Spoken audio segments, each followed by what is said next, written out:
कर दी। जय श्री राम साथियों, आज हम जानेंगे गाय का जो ताज़ा गोबर रहता है इसको हम फसलों के अंदर किस तरह से उपयोग कर सकते हैं जिससे हमारी फसलों के अंदर जीवाणु की मात्रा बढ़ जाए और हमारी फसल की ग्रोथ अच्छी रहे और हमारी फसल स्वस्थ रहे।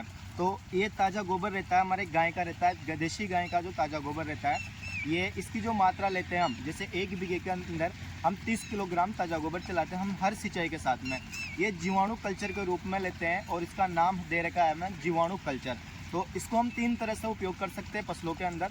तीनों तरीकों में से आपको जो विधि सरल लगे उस विधि के अनुसार आप आपकी फसल में दे सकते हो। जैसे गेहूँ है, चना है, जो भी फसल आप सिंचाई करते हो उस फसल के साथ में इसको चला सकते हो। अब मात्रा क्या रहती है, 1 एकड़ के लिए 75 से 80 किलोग्राम और 1 बीघे के लिए 30 किलोग्राम। अब देने की क्या विधि रहती है, या तो ये तगारी है, इस तगारी को डायरेक्टली जहाँ पर पानी चल रहा है वहाँ पर रख देंगे तो रिस रिस के खेत के अंदर चला जाएगा। या फिर जैसे ये तगारी है और ये जैसे हमने हाथ में लिया और इस तरह से गोल देंगे उसको, ये जहाँ से पानी जाता है इस तरीके से गोल देंगे तो आपको गोल में जैसे दिख रहा है ये पूरा ताज़ा गोबर का गोल गाय की हमारी फसलों की जड़ों तक पहुँच जाएगा। पहली विधि तो ये है, हाथों से इस तरीके से कर सकते हैं। दूसरी विधि है, या तो इसको हम बोरी के अंदर डाल देंगे, जैसे बोरी के अंदर डाल के यहाँ पे पानी के यहाँ पे छोड़ देंगे तो जैसे पानी जाएगा तो रिस रिस रिस के पूरा अपने फसल के अंदर चला जाएगा। अब जो तीसरी विधि है उसमें हम क्या करते हैं, इसको गोल बनाते हैं, गोल बना के डिब्बे की सहायता से छिड़क सकते हैं।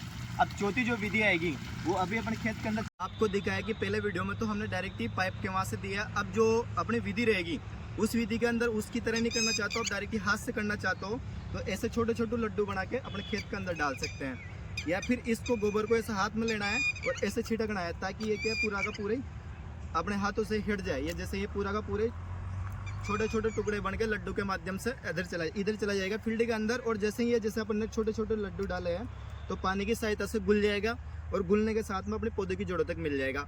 ये पानी के अंदर अपन इस तरह से डाल सकते हैं। और अगर आप ऐसे डालना चाहते हो डायरेक्टली तो इधर आकर देखो, जैसे ये अभी हमारे खेत के अंदर पानी नहीं गया हुआ है, इसमें पानी नहीं गया तो अपन डायरेक्टली ऐसे छिड़क सकते हैं। जैसे छिड़क रहा हूँ मैं, इस विधि से आप इस तरह से छिड़क सकते हो खेत के अंदर। ये इस तरह से छिड़कने के बाद में जैसे पानी आएगा तो पौधों की जड़ों तक ये घुल के और पौधों को मिल जाएगा। तो साथियों 3 विधियां हैं, आपको जो उचित लगे उस विधि से आप इस देशी गाय के ताज़ा गोबर को अपने फील्ड के अंदर, अपने खेत के अंदर जैसे जो फसल लगा रहे उस फसल में दे सकते हो।